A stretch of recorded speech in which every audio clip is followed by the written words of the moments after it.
Hi friends, welcome to Mahika ట్రూస్. కళ్ళు ఉప్పు లేదా రాళ్ళ ఉప్పు పరిహారంతో ధనవంతులై సుఖశాంతులు పొందవచ్చు. వాస్తుశాస్త్రం ప్రకారం ఉప్పు పరిహారం చాలా ప్రభావవంతమైన నివారణలో ఒకటి. ఈరోజు ఉప్పుకు సంబంధించిన వాస్తు నివారణ చర్యల గురించి తెలుసుకుందాం. ఇంటి నుండి ప్రతికూల శక్తిని తొలగించడానికి ఇంటిని నీటితో తుడిచే సమయంలో ఆ నీటిలో చిటికెడు ఉప్పును కలపండి. ఈ పరిహారం ఇంట్లో ఉన్న ప్రతికూల శక్తిని నాశనం చేస్తుంది. అంతేకాకుండా ఇంట్లో ఉండే బ్యాక్టీరియా కూడా నాశనం అవుతుంది. ఇంట్లో ఉన్న చిన్నపిల్లలకు కీడు జరగకుండా, చెడు కళ్ళు వారిపై పడకుండా ఉండాలి అంటే చిటికెడు ఉప్పు, ఆవాలతో పరిహారం చేస్తే సరిపోతుంది. ఇందుకోసం ఉప్పు, ఆవపిండిని కలిపి 7 సార్లు చిన్నపిల్లల చుట్టూ తిప్పి నీటిలో పడేయండి. ఇలా చేయడం వల్ల చిన్నపిల్లలు ఆరోగ్యంగా ఉంటారని వాస్తు నిపుణులు చెప్తున్నారు.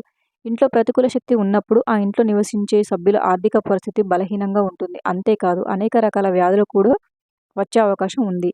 తరచుగా ఇంటి సభ్యులు అనారోగ్యానికి గురవుతారు. ఈ సందర్భంలో ఒక గాజు సీసాలో ఉప్పు నింపి మీ మంచం తల దగ్గర ఉంచండి. ప్రతిసారి ఆ ఉప్పును మారుస్తూ ఉండండి. ఈ పరిహారంతో ఇంట్లోని సభ్యుల ఆరోగ్యం మెరుగుపడుతుంది.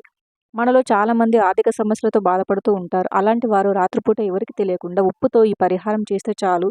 ఒక గాజు పాత్రలో రాళ్ళ ఉప్పును వేసి దానిలో ఒక అర స్పూన్ పసుపు, కుంకుమ వేసి దీనిని మీ ఇంట్లో ఏదో ఒక మూలన ఎవరికి తెలియకుండా ఉండే ప్రదేశంలో పెట్టండి. ఇలా 7 రోజులు కానీ 3 రోజులు కానీ పెట్టుకోవచ్చు. ఆ తర్వాత ఉప్పు కలర్ లైట్ నలుపు రంగులోకి మారుతుంది. అలా మారిన తర్వాత దీన్ని తీసేయండి. ఇలా చేస్తే మీరు అనుకున్నది జరుగుతుంది. ఎవరికి తెలియకుండా చేస్తేనే దీని ఫలితం అనేది ఉంటుంది.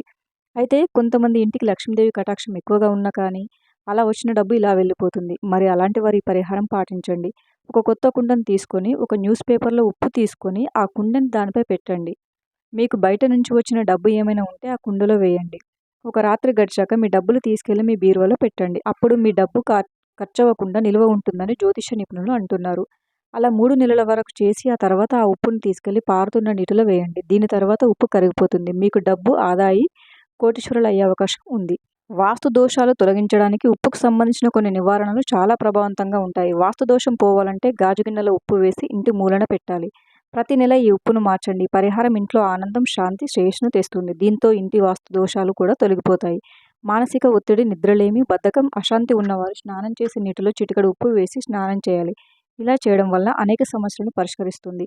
ఉప్పును స్టీలు పాత్రలలో ఉంచరాదు. ఉప్పును ఎప్పుడు కూడా గాజు పాత్రలోనే ఉంచాలి. ఇది ఇంట్లో పాజిటివ్ ఎనర్జీని ప్రోత్సహిస్తుంది. వాస్తవానికి ఉప్పు, గాజు 2 రాహుకారణ గ్రహాలు. ఇలా చేయడం వల్ల ఇంట్లో ఆనందం, శాంతి నెలకొంటుంది. ఇంకా చెప్పాలంటే పురాణాల ప్రకారం అమృతం కోసం చేసిన సాగర మథనం సమయంలో సముద్ర గర్భం నుంచి లక్ష్మీదేవి ఉద్భవిస్తుంది. అదే సముద్ర గర్భం నుంచి ఉప్పు కూడా తయారైందని పండితులు చెప్తున్నారు. అందుకే ఉప్పును లక్ష్మీదేవి స్వరూపంగా భావిస్తారు. ఆర్థిక కష్టాల నుంచి గట్టెక్కాలంటే ఉప్పుతో పరిహారం చేయాలని పండితులు సూచిస్తూ ఉంటారు. ముఖ్యంగా చెప్పాలంటే జ్యేష్ఠదేవిని వదిలించుకునేందుకు ఉప్పుతో పరిహారాలు చేస్తారు. కాబట్టి ఉప్పును ఎవరి చేతి నుంచి అయినా అందుకుంటే వారి చెడు మీకు సంక్రమిస్తుందని ప్రజలు నమ్ముతారు. Thank you for watching friends. ఈ వీడియో కనుక మీకు నచ్చినట్లయితే వీడియోని లైక్ చేసి మరిన్ని వీడియోల కోసం మా ఛానల్ని సబ్స్క్రైబ్ చేసుకోండి.